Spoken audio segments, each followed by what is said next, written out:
여러분, 한 해를 시작하며 이제 첫 주일이 되었습니다. 우리가 첫 주일을 시작하면서 우리의 인생 가운데 또 우리의 삶 가운데 또 올해를 살아갈 그 발걸음 가운데 한 가지 질문을 던지며 시작했으면 좋겠습니다. 여러분, 첫 해에 어떤 질문을 던질 수 있을까요? 오늘 우리가 본문을 보면서 던져야 될 질문은 가장 중요한, 우리의 인생 가운데 가장 중요한 한 가지가 있다면 그게 무엇인가 하는 것입니다. 시간이 가면 갈수록 이제 우리에게 시간이 얼마 남지 않았구나 라는 것을 느끼게 돼요. 이게 어릴 때는 모르겠는데 이제 중년을 접어들고 이제 노년으로 가는 그 시간 속에서 시간의 끝이 남의 일이 아니구나 이렇게 느끼게 되죠. 제가 어떤 분의 부탁을 받아서 복잡해요. 연결됐는데 이제 그분 한 분이 여기 남천병원에 이제 암 말기로 인해서 77세가 되는 여자분이 이렇게 계시다 그래서 저한테 어떻게 연결돼서 좀 신방을 해줬으면 좋겠다 이렇게 요청이 들어왔어요. 제가 아는 분도 아니고 또 이게 몇 단계 걸쳐서 이렇게 부탁을 받은 거라서 처음에는 어떻게 하지 이렇게 당황스러움이 이렇게 있었는데 제가 신방을 어저께 갔어요. 신방을 갔는데 이분이 아주 독실한 불교 신자였어요. 그런데 시간의 끝이 갑자기 와버리고 그 시간의 끝에서 이분이 붙잡은 게 하나님이었어요. 그래서 제가 월요일 날 이제 어저께 복음이 이미 호스피스 분을 통해서 전해졌고 어저께 확인을 했어요. 그리고 월요일 날 제가 병상 세례를 이렇게 하기로 그 가족과 약속을 했어요. 나중에 그런 이야기들은 좀 더 나누겠지만 어쨌든 사람에게 가장 소중한 일이 있다면 그게 무엇일까요? 시간의 끝이 올수록 우리는 그것들에 대해서 고민하게 돼요. 여러분, 이 답을 하기 위해서, 이 질문에 대한 답을 하기 위해서 우리가 집중해야 되는 것이 뭐냐면 마지막 순간이에요. 우리가 마지막 순간에 도대체 무엇에 우리가 집중하냐? 이게 이 답이에요.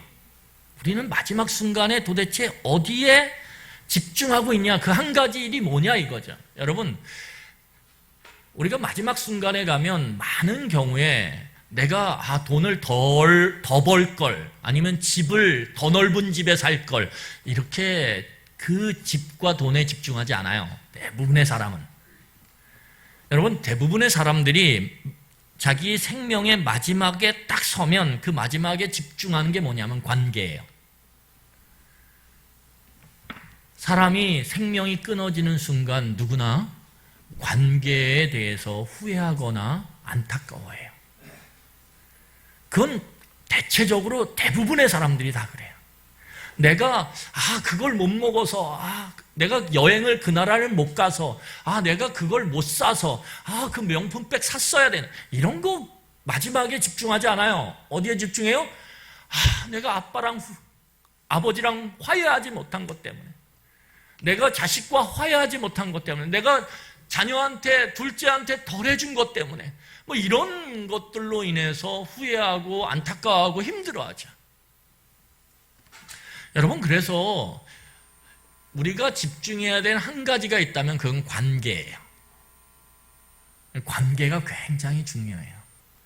그래서 사회학자들은 사람을 뭐라고 얘기합니까? 정의할 때 사회적 동물이다 이렇게 얘기해요. 이 사회적 동물이라는 게 뭐냐면 사람들은 관계를 맺으면서 살 수밖에 없는 존재로 지음받았다라는 거예요. 여러분, 그런데 관계를 잘 보면 관계가 다 똑같지 않습니다. 관계에는 살아있는 관계가 있고 죽어있는 관계가 있어요. 그렇죠? 산 관계가 있고 죽은 관계가 있어요. 그걸 어떻게 하냐고요? 여러분 연락처를 보면 산 관계가 있고 죽은 관계가 있어요. 여러분 카톡 목록에 보면 살아있는 관계가 있고 죽은 관계가 있어요. 살아있는 관계는 맨날 까똑까똑거려요. 까똑까똑. 근데 죽은 관계는 1년이 지나고 2년이 지나고 3년이 지나도 한 번도 까똑을 외치지 않아요. 그러니까 관계라고 똑같은 관계가 아니라 산 관계가 있고 죽은 관계가 있다라는 거예요. 이 산 관계냐 죽은 관계를 가르는 가장 중요한 요소가 뭐냐면 현재 지금 교제하고 있느냐, 이게 중요해요. 현재 지금 교제 여부에 따라서 산 관계가 될 수도 있고 죽은 관계가 될 수도 있다라는 거예요. 여러분, 그러면 교제는 뭘로 이루어질까요? 대화로 이루어지죠. 대화로. 여러분, 교제는 대화로 이루어져요. 그렇죠? 교제하는데 대화 없이 이렇게 하는 사람 있나요? 없죠. 대화를 통해서 교제가 이루어지게 되고 관계가 살아있는 관계가 되게 돼요. 그러면 대화는 두 가지의 대화가 있습니다. 하나는 닫힌 대화가 있고 하나는 열린 대화가 있어요. 대화인데 똑같은 것 같아요. 대화가. 우리는 다 대화하면서 사는 것 같아요. 그런데 어느 대화는 닫힌 대화예요. 그리고 어느 대화는 열린 대화예요. 교제의 깊이를 더함으로 관계가 친밀해지는 그런 대화는 닫힌 대화가 아니라 무슨 대화일까요? 열린 대화예요. 그럼 열린 대화가 도대체 뭐냐? 열린 대화는 지속적으로 듣기와 말하기가 병행되는 그 대화가 뭐예요? 열린 대화라는 거예요. 닫힌 대화는 듣기와 말하기가 짧게 끝나요. 한번 듣고 말하고 끝. 그런데 열린 대화는 지속적으로 듣고 지속적으로 말하는 것이 가능해요. 그래서 그 열린 대화를 통해서 사람들은 서로를 알아가게 되고 서로를 신뢰하게 되고 그리고 살아있는 관계로 그렇게 나아가는 거예요. 여러분, 그래서 도식을 만들면 열린 대화가 교제의 친밀감을 높이고 그 교제가 친밀해질 때 관계가 살아나게 돼요. 그리고 살아나는 관계를 통해서 우리는 신뢰함으로 나아가게 돼요. 여러분, 하나님과의 관계가 살아있는 관계가 되기 위해서는 사람의 관계와 동일하게 교제가 필요합니다. 하나님도 인격적인 분이시기 때문에 생각하시고 느끼시고 의지적으로 행동하시는 이 인격성을 갖고 계신 분이기에 하나님과의 관계가 친밀해지려면 반드시 하나님과 지속적인 교제를 해야 돼요. 그러면 하나님과의 교제가 살아있는 관계가 되려면 그 교제를 하게 만드는 대화가 무슨 대화여야 될까요? 열린 대화여야 되는 거예요. 열린 대화. 여러분, 그래서 하나님과의 열린 대화는 하나님과의 지속적인 듣기와 말하기가 반복되는 거예요. 지속적으로 하나님과 듣고 말하는 것이 반복되어질 때 그것이 열린 대화가 되고 그 대화를 통해서 하나님과 친밀한 교제를 하게 되고 하나님과의 관계가 깊은 관계로 나아갈 수 있는 것입니다. 여기서 하나도 빠지면 안 돼요. 그렇다면 하나님과의 열린 대화를 위한 지속적인 듣기와 말하기는 무엇일까요? 여러분, 듣기에 해당되는 게 뭐예요? 말씀이에요. 말하기에 해당되는 게 뭘까요? 기도예요. 그래서 하나님의 그 우리를 향한 관계를 맺어가시는 것 속에서의 열린 대화는 말씀과 기도가 같이 지속적으로 병행되는 거예요. 여러분, 16세기에 가톨릭으로부터의 그 타락을 꾸짖으면서 종교개혁이 시작됐어요. 그 종교개혁자들, 칼빈이나 루터나 찌빙글리나 이런 종교개혁자들이 이야기했던 하나님의 은혜를 받는 수단 두 가지가 있어요. 이거를 은혜의 방편이라고 그래요. 이 은혜의 방편이 뭐냐면 말씀과 기도예요. 듣기와 말하기. 하나님의 은혜를 받을 수 있는 수단이 듣기와 말하기라는 거예요. 여러분, 하나님의 은혜를 통해서 로마서에 보면 바울은 뭐라고 얘기하냐면 우리가 하나님과 화평하게 되었다라고 이야기해요. 그러니까 은혜는 우리와 하나님과의 관계를 화평하게 만들어요. 다시 말하면 관계가 회복되는 거죠. 죄로 인해서 어그러졌던 게 하나님의 은혜로 회복되어져요. 그게 뭘로요? 말씀과 기도를 통해. 그리고 말씀과 기도를 통해 그 관계가 회복되는 것뿐만 아니라 지속되어져요. 그리고 지속될 뿐만 아니라 그 관계가 성숙되어져요. 그래서 여러분, 성도의 삶 가운데 이 듣기와 말하기를 놓치면 다 놓치는 거예요.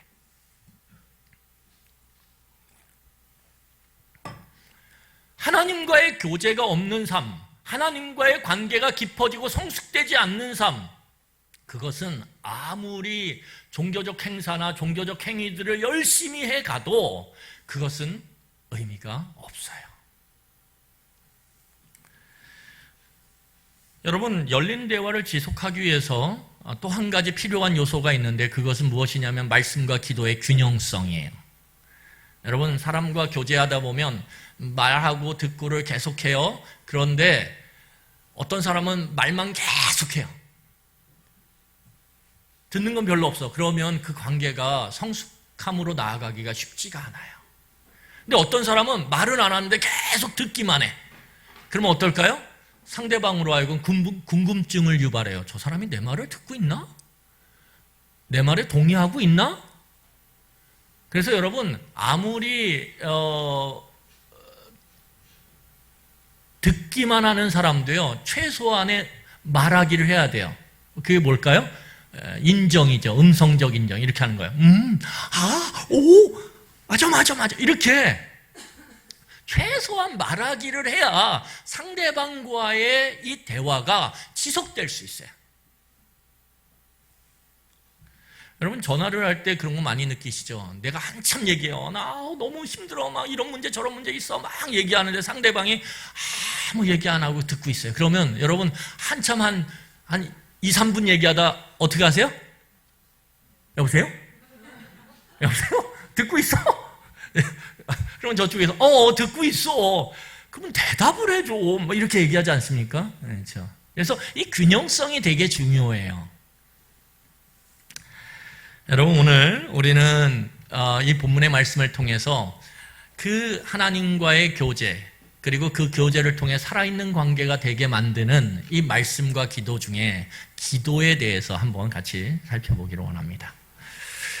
여러분, 예수님께서 이 땅에 오셔서 공생애를 시작하시면서 하신 일이 딱 하나예요. 그게 뭐냐면 이 땅 가운데 하나님의 통치가 임했다라는 거예요. 그것을 마가복음은 하나님의 나라가 임했다라고 표현해요. 예수님은 이 하나님의 나라가 이 땅에 임했다라고 하는 것을 말했을 뿐만 아니라 가르쳤어요. 그리고 몸으로 살아내셨어요. 여러분, 이게 중요합니다. 하나님의 나라가 이 땅에 임했어. 그래서 하나님이 지금 온 땅을 다스려, 이것을 말과 가르침뿐만 아니라 삶으로 살아냈다라는 거예요. 온몸으로. 그 온몸으로 살아내는 예수님의 모습이 뭐냐면 하나님의 말씀에 순종하는 거예요. 여러분, 아버지가 오셔. 아버지가 어느 날 집에, 어느 날이 아니죠. 아버지가 어느 날 오면 안 되죠. 아버지가 저녁 늦게 퇴근을 하셔서 딱 오세요. 그러면 아이들이 아버지가 오셔. 이렇게 되는 순간 아버지의 말씀이 기억이 나요. 아침에 나가면서 했던 말 뭐죠? 각자 방을 잘 치워놔라. 그러면 어떻게 될까요? 아버지가 임하는 순간, 집으로 들어오시는 순간 아이들은 바빠져요. 왜요? 그의 말씀이 기억이 나요? 안 나요? 나거든요. 그러니까 방에 들어가서 각자 막 치우는 거예요. 왜? 그래야죠. 용돈 받으니까. 여러분, 하나님의 그 통치가 시작됐다라는 건 뭐냐면 하나님의 말씀을 귀 기울여 들어야 된다라는 거예요. 그 일을 최앞단에서 몸으로 실천하셨던 분이 뭐예요? 예수님이세요. 예수님은 그래서 한평생 하나님의 말씀에 순종하는 삶을 사셨어요. 여러분, 자, 우리 마가복음 1장을 보겠어요. 마가복음 1장 14절과 15절을 함께 읽도록 하겠습니다. 마가복음 1장 14절과 15절 같이 읽겠습니다. 시작. 요한이 잡힌 후 예수께서 갈릴리에 오셔서 하나님의 복음을 전파하여 이르시되 때가 찼고 하나님의 나라가 가까이 왔으니 회개하고 복음을 믿으라 하시더라. 여러분, 오늘 본문을 보면 예수님께서 어떻게 해요? 하나님 나라가 임했다. 하나님의 통치가 이제 시작됐다라고 외쳐요. 그리고 예수님은 그 외침에 맞는 삶을 사세요. 어떻게 해요? 하나님의 말씀에 전적으로 순종하는 삶을 사세요. 여러분, 만약에 제가 아까 이야기했지만 하나님이 임했는데, 하나님이 다스리시는데 하나님의 말씀을 안 듣는다. 이건 이율배반적이죠. 지금 제일 앞에서 하나님이 이제 통치하셔 이렇게 손을 쫙 들고 외치는 예수님이 하나님의 말씀을 불순종한다? 이건 말이 안 돼요. 그런데 문제는 뭐냐면 심각한 문제가 발생해요. 어떤 문제냐면 예수님께서 하나님의 말씀에 순종하는 삶을 살면 살수록 하나님의 다스리심을 인정하고 하나님의 뜻에 따르는 삶을 구체적으로 세밀하게 살아가면 살아갈수록 문제는 뭐예요? 생명의 위협을 받는다라는 거예요. 여러분, 우리는 일상적으로 이렇게 생각해요. 내가 하나님의 뜻에 따르고 하나님의 말씀에 순종하는 삶을 살면 모든 게 다 착착착착 닫혔던 문이 열리겠지 이렇게 생각하는데 우리의 기준 되시고 우리의 모범이 되시는 예수님의 삶을 잘 살펴보면 하나님의 말씀을 온몸으로 전적으로 살아내실 때 점점 예수님은 힘들어져요. 반대자도 많이 생기고요. 예수님을 괴롭히는 사람도 많이 생기고요. 예수님의 생명을 위협하는 자들이 우죽순으로 일어나기 시작해요. 그래서 예수님은 말씀을 순종하는 삶의 제일 끄트머리, 그 끄트머리가 겟세마네 동산이거든요. 이 겟세마네 동산, 말씀을 순종하고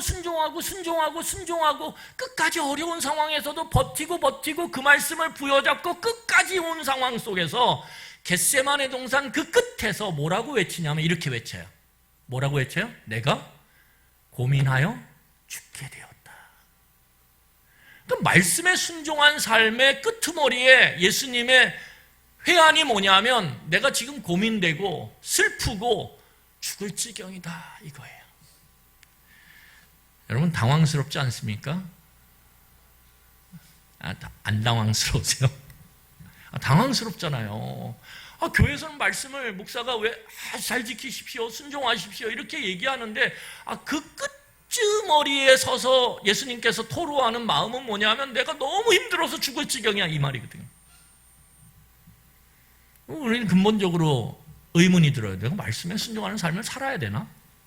살면 살수록 힘든데?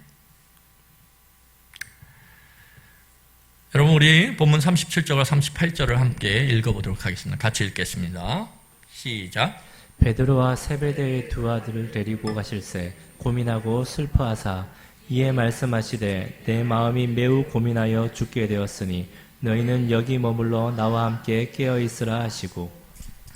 여러분 이처럼 하나님의 말씀을 따라 산다라는 것, 그것은 굉장히 어려운 일이에요. 결코 쉬운 일이 아니에요.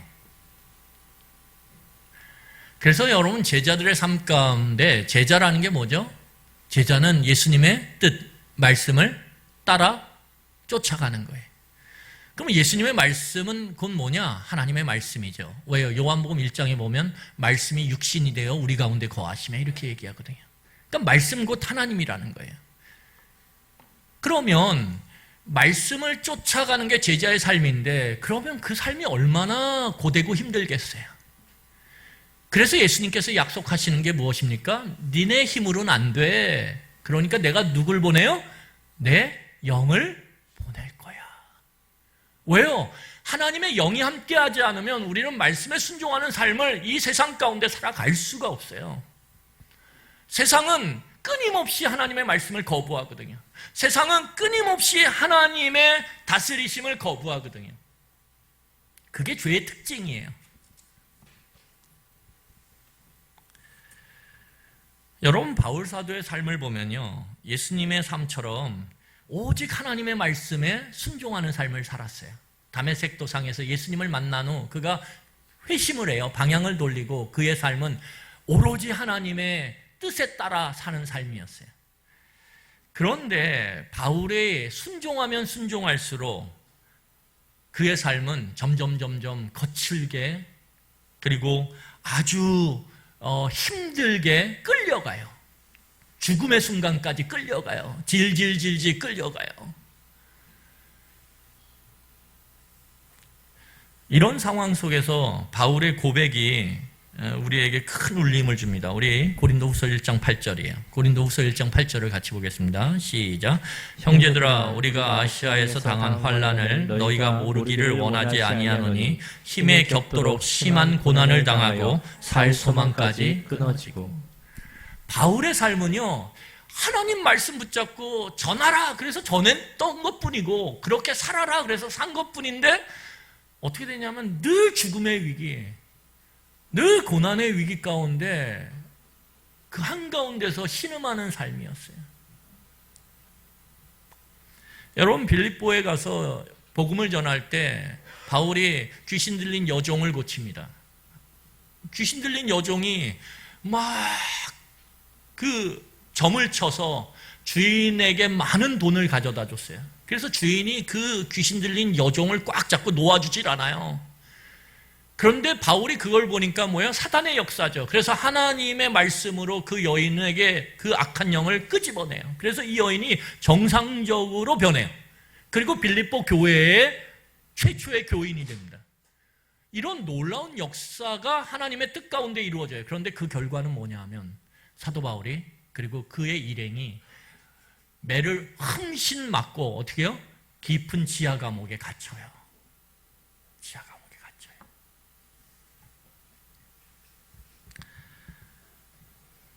여러분, 이 딜레마의 순간, 내가 하나님 말씀 따라 열심히 살았는데 왜 내게 힘든 일이 계속 올까? 요 순간이 가장 중요한 거예요.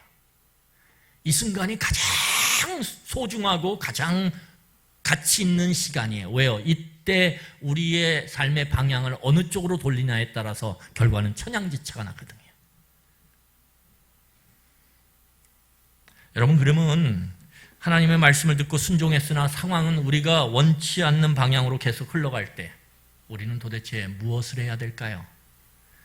오늘 36절을 보세요. 36절에 이렇게 얘기합니다.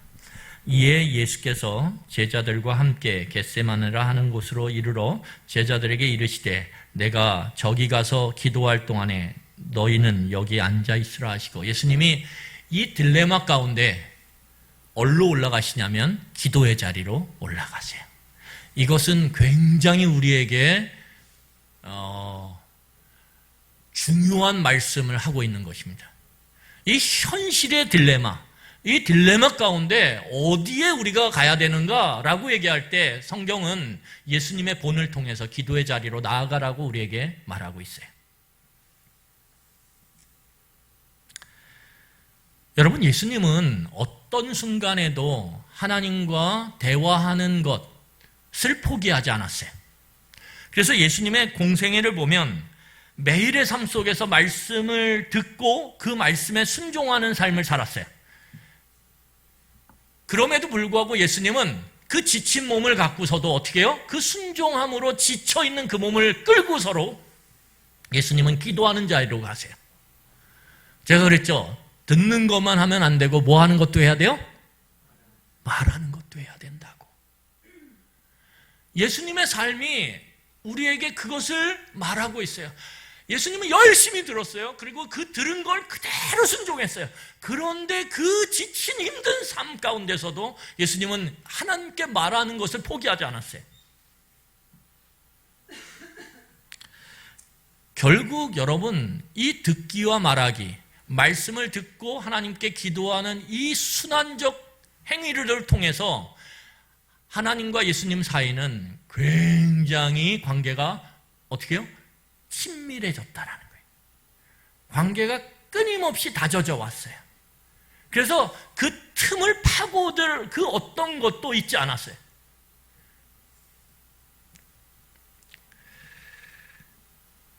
여러분, 예수님이 이 말씀을 듣고 기도하는 이 열린 대화를 통해서 하나님과의 관계가 친밀해지고 그 관계의 친밀함은 하나님을 신뢰하는 그러한 자리까지 예수님을 이끌어갑니다.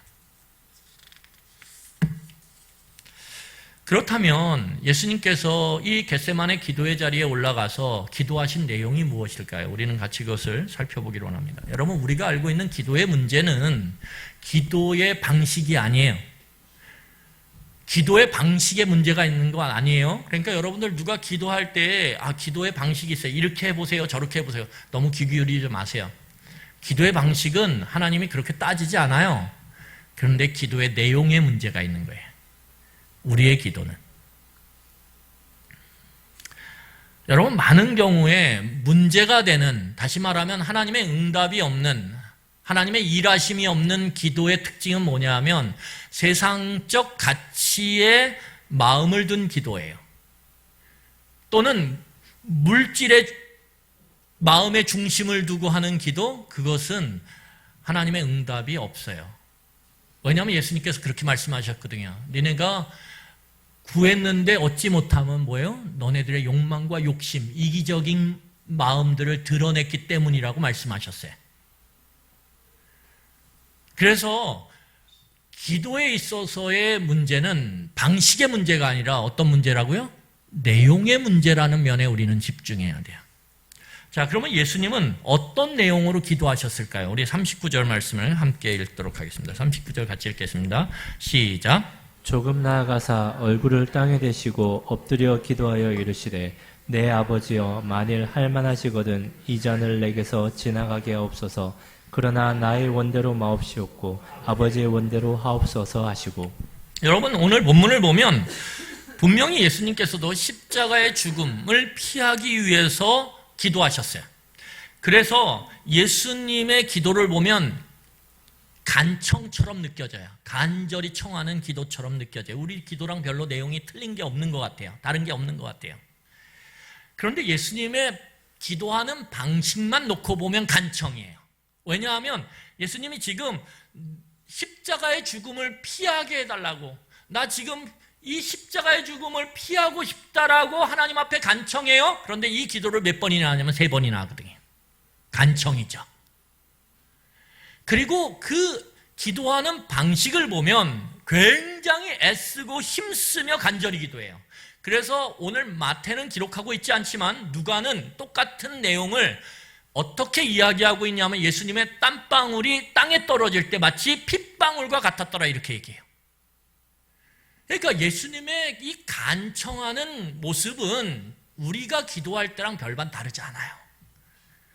반복해서 기도드리고 간절히 기도드려서 땀방울이 핏방울처럼 떨어지는 그러한 애씀과 힘씀이 예수님의 겟세마네 기도에 보여져요. 그런데 끝까지 살펴보면 예수님의 이 기도는 간청이 아니에요. 일방적인 간청이 아니에요. 우리가 하나님 앞에 드리는 막 해주십시오, 해주십시오, 해주십시오 이런 일방적인 간청이 아니라는 거예요. 오늘 읽었던 39절을 잘 보면 예수님의 기도는 하나님과의 상담에 가까워요. 하나님과 어떻게 해요? 주고받으면서 뭐 하는 거예요? 대화하는 거예요. 대화.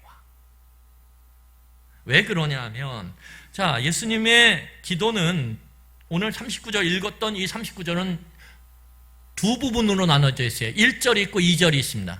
1절은 뭐냐면 거기 39절 다시 보세요.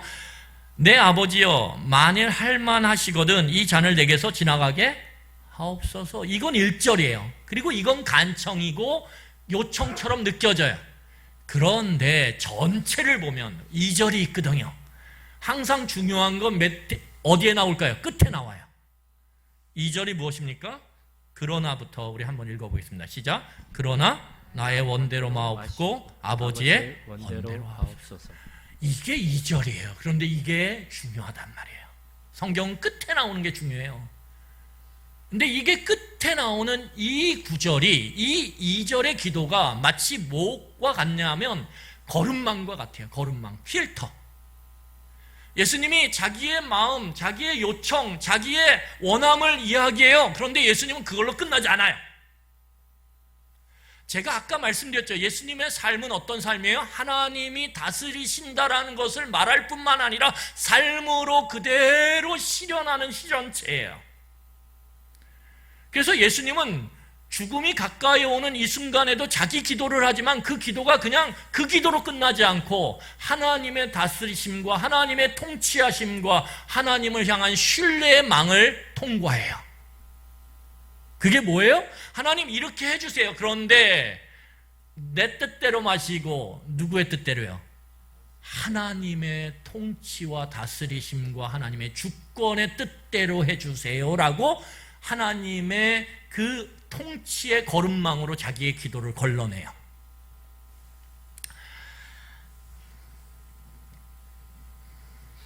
여러분, 만약에 우리가 기도를 해요, 하나님의 말씀에 순종해서 살아왔음에도 불구하고 감당할 수 없는 일들을 만나요. 그때 우리가 할 수 있는 게 뭐예요? 조용히 기도의 자리로 나와서 눈물을 흘리며 기도하는 거예요. 그런데 그 기도를 할 때 아무런 변화가 우리의 삶 가운데 일어나지 못한다라면 우리는 이렇게 생각할 거예요. 내가 그렇게 기도했음에도 불구하고, 내가 그렇게 간절히 부르짖었음에도 불구하고 하나님 왜 안 들어주세요? 그러면 우리는 우리의 마음에 하나님을 향한 신뢰와 믿음이 흔들릴 거예요. 왜요? 이 기도는 맞아요. 그렇게 요청하는 게 맞아요. 그런데 어디를 통과 안 했어요? 하나님의 다스리심과 통치하심의 그 망을 통과하지 않았어요. 그러한 순간 이 기도는 하나님의 계획하심과 뜻 가운데서 멀어지는 기도가 돼요. 그래서 이 기도가 응답되는 것 같이 보이면, 내 기도대로 되면 막 좋아하지만 그렇지 않은 것처럼 우리가 느끼게 되면 우리의 믿음은 흔들리기 시작해요. 그런데 예수님의 기도는 달랐다라는 거예요. 왜요? 여러분 거기 보시죠. 우리 45절과 46절 본문 보도록 하겠습니다. 45절 46절 같이 읽겠습니다. 시작. 이에 제자들에게 오사 이르시되 이제는 자고 쉬라. 보라 때가 가까이 왔으니 인자가 죄인의 손에 팔리느니라. 일어나라 함께 가자. 보라 나를 파는 자가 가까이 왔느니라. 여러분, 오늘 본문을 보면 예수님이 그렇게 간절히 기도하셨음에도 불구하고 우리가 이 잔을 내게서 옮겨달라고, 나 십자가에서 죽지 않게 해달라고 거기에만 집중을 하게 되면 예수님의 이 간절한 기도, 이 땀방울이 핏방울이 되도록 땅에 떨어지는 이 기도는 실패한 기도예요. 왜요? 예수님 십자가에 달려 돌아가셨거든요.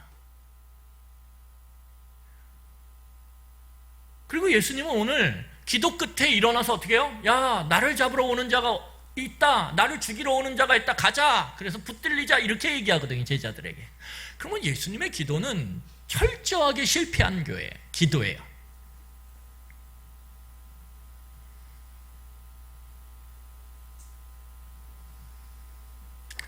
그럼에도 불구하고 오늘 45절과 46절에 보면 예수님의 실망이 나타나요, 안 나타나요?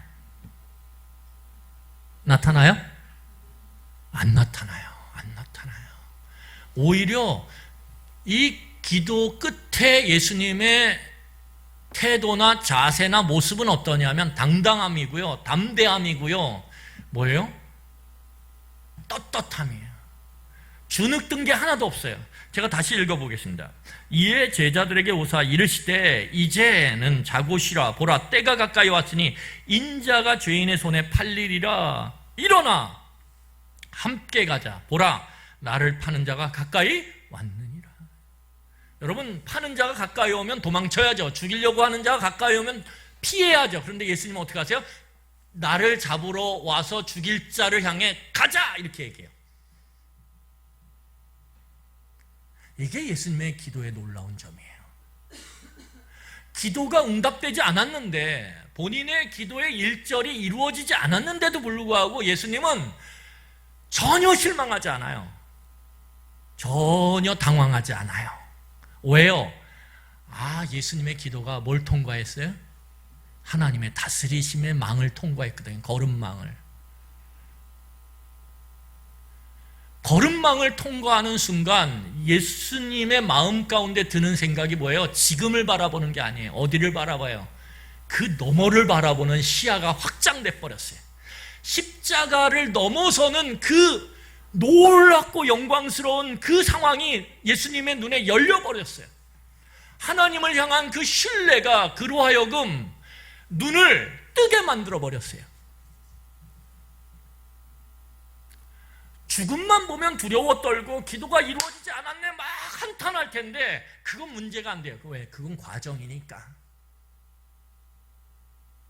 여러분, 기도는 우리의 마음을 하나님의 마음으로 확장시켜 줍니다. 하나님의 통치의 거름망을 통과한 기도는.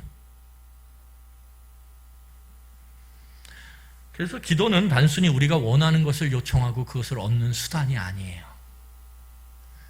기도는 하나님과 대화하는 것이고 그 대화를 통해 하나님의 성품과 하나님의 마음을 알아가는 거예요.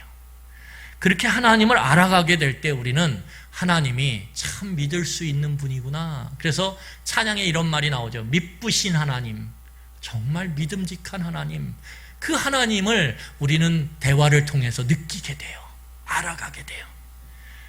그 하나님에 대한 신뢰, 하나님에 대한 믿음이 더하여질 때 우리는 하나님의 일에 기꺼이 참여하게 되는 거예요. 그 일이 무엇입니까? 우리 마태복음 6장 33절 같이 읽겠습니다. 마태복음 6장 33절이에요. 같이 읽겠습니다. 시작. 그런즉 너희는 먼저 그의 나라와 그의 의를 구하라. 그리하면 이 모든 것을 너희에게 더하시리라. 하나님의 일에 참여하게 된 거예요. 어떻게 해요? 하나님의 나라와 의를 구하는 그 일에.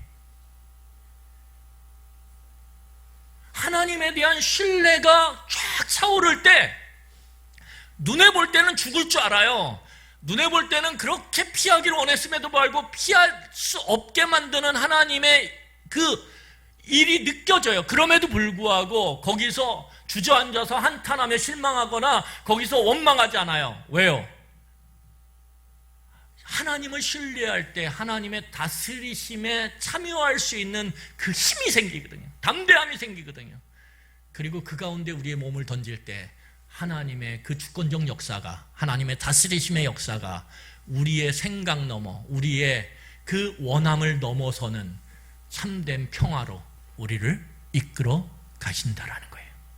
그게 어디서 일어납니까? 골고다의 십자가 위에서 일어나요. 예수님은 거기다 몸을 던져요. 하나님의 다스리심의 그 일에 온몸을 던져요. 하나님의 말씀에 순종함으로 그 일에 자기의 삶을 던져요. 그런데 어떻게 됩니까? 그걸로 끝난 게 아니라 3일 만에 부활하셔서 온 우주의 통치자가 되세요. 평화를 주는 자가 되세요. 이것이 성경이 우리에게 말하는 진리예요. 여러분, 우리의 삶 속에서 관계가 중요해요.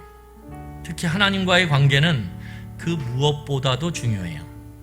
하나님과의 관계가 살아있는 관계로 만들어지려면 끊임없이 교제해야 돼요. 그 끊임없는 교제는 하나님과의 열린 대화, 다시 말해서 말씀을 듣고 말하는 기도를 통해서, 그 반복됨을 통해서 형성되는 거예요. 여러분, 하나님과 우리가 열린 대화, 참된 기도를 통해 마음을 열고 인격적으로 교제할 때 우리는 쉽게 바꿀 수 없는 현실 속에서 하나님을 끝까지 신뢰하고 따를 수 있어요. 우리가 지난주 말씀을 나눴잖아요. 우리는 끝났다고 생각하지만 하나님을 믿고 신뢰함으로 끝까지 하나님의 다스리심의 그 말씀에 순종해 갈 때 하나님이 끝나지 않았음을 보여주실 거예요. 십자가 너머에서. 이것이 우리가 가야 할 길이고 이 길을 가능케 하는 게 하나님과의 기도예요. 기도하지 않으면 우리는 하나님을 신뢰할 수가 없어요.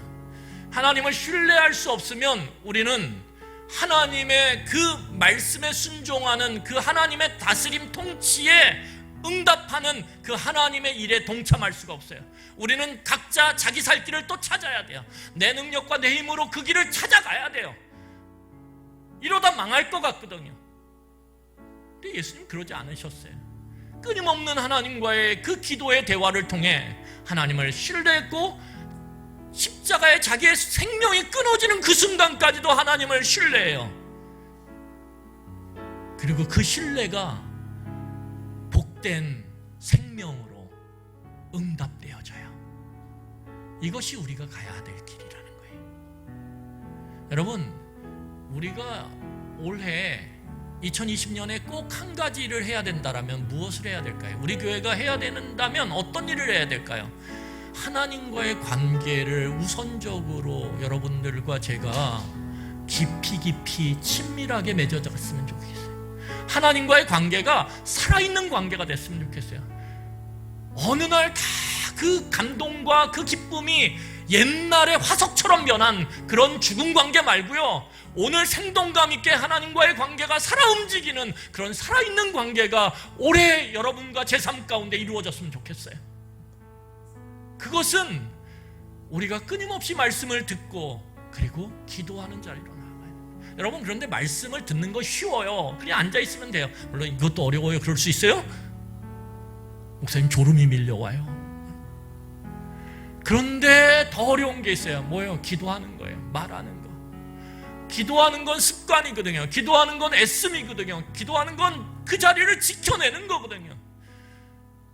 여러분, 기도하는 건 그냥 되는 게 아니에요. 내 의지를 꺾어야 돼요. 하나님과 말하는 그 시간을 정해서 그것을 지켜내야 돼요. 그러지 않으면 이 기도하는 자리를 지켜내는 게 얼마나 힘든지 몰라요. 그러는 순간 우리의 하나님과의 교제는 반쪽이 나요. 그리고 하나님과의 관계는 점점 산 관계에서 죽은 관계로 변해가요. 여러분, 올해 다른 것 다짐 안 하셔도 돼요. 정말 다짐, 하나님과의 관계가 온전해지기로. 하나님과의 관계가 온전해진 나오미를 통해서, 룻을 통해서 하나님은 그 주변 사람들을 복되게 만드세요. 하나님과의 관계가 온전해질 때, 살아있는 관계가 될 때, 여러분, 그 산 관계를 위해서 우리 기꺼이 기도하는 자리에, 하나님과 열린 대화를 하는 자리에 우리의 몸을 거기다가 머물게 합시다. 이것이 올해 우리가 해야 될 가장 소중한 일이에요. 거기로부터 다른 것들이 출발하는 거예요. 우리 그런 은혜를 구하며 함께 기도하도록 하겠습니다. 기도하시겠습니다.